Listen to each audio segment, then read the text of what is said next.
नमस्कार. आई तुळजाभवानी या चॅनलमध्ये तुमचं स्वागत आहे. तुळजाभवानीचं शारदीय आणि शाकंभरी असे 2 नवरात्र उत्सव म्हणून या उत्सवापूर्वी देवाला मूळ स्थानावरून उचलून शयनगृहात झोपवले जाते. याला देवीचे निद्राकाल म्हणतात. त्यानुसार भाद्रपद वद अष्टमी, अश्विनी शुद्ध एकादशी आणि पौष शुद्ध प्रतिपदेला देवीजींचा निद्राकाल असून त्याला अनुक्रमे घोर निद्रा, श्रमनिद्रा आणि सुखनिद्रा म्हटलं जातं. देवीच्या निद्राकालाची परंपरा शतकानुशतक आजही कायम आहे. एवढंच नाही तर दुसऱ्यांचं सीमोल्लंघन साजरा करण्याकरिता देवीला एका विशिष्ट पालखीत बसवून मिरवलं जातं. वर्षातून 3 वेळा तुळजाभवानीची मूर्ती निद्राकालाकरिता एका विशिष्ट पलंगावरून झोपवली जाते, तर सीमोल्लंघनाकरिता मूळ मूर्ती पालखीत घालून मिरवली जाते. तुळजाभवानीची पूजा-अर्चा करण्याचं काम वर्षभर स्थानिक पुजारी करत असले तरी पालखी आणण्याचा मार्ग नगरजवळील भिंगराच्या भगत घराण्याकडे आहे, तर परंपरेने पालखीच्या पुढच्या खांद्याचा मान बार्शी तालुक्यातील आंगळगाव गोरमाळ्याच्या लोकांचा आहे. याचबरोबर देवीला ज्या पालखीतून मिरवली जाते ती आणण्याचा मान नगरजवळील जनकोजी तेली भगत घराण्याकडे आहे.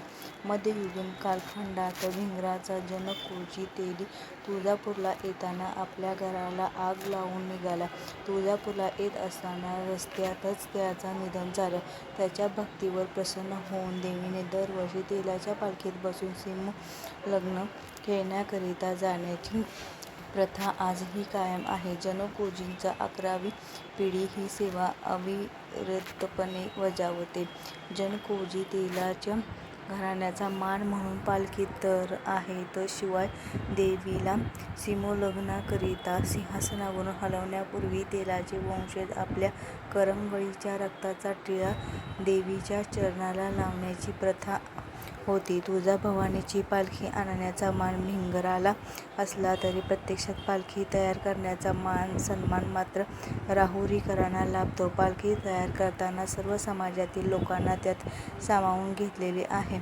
पालखीचे सुतारकाम, लोहारकाम आणि रंगरंगोटीचे काम राहुरी येथे पूर्ण केले जाते.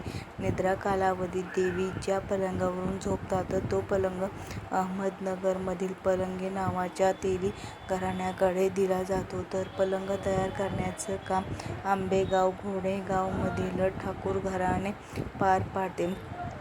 दसऱ्याच्या पूर्वी 1 महिना अगोदर हा पलंग धुऊन अहमदनगर, सोलापूर जिल्ह्यातून मिरवत तुळजापूरला येत असतो. यातही विशेष बाब म्हणजे तुळजाभवानीचा पलंग जुन्नरला गेल्यानंतर शिवनेरी किल्ल्यासमोर विश्रांतीसाठी ठेवला जातो.